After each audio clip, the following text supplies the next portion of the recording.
First, drag in 3 gears and move them to positions where they are stuck against each other. Then drag in a loading text and a blank dynamic panel. Break away the dynamic panel component.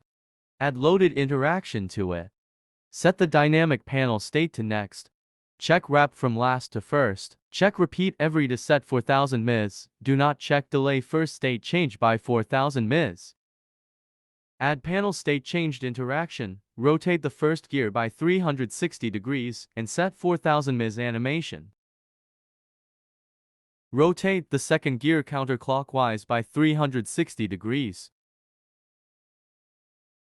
Copy and paste the first action. Change the rotation target to gear 3.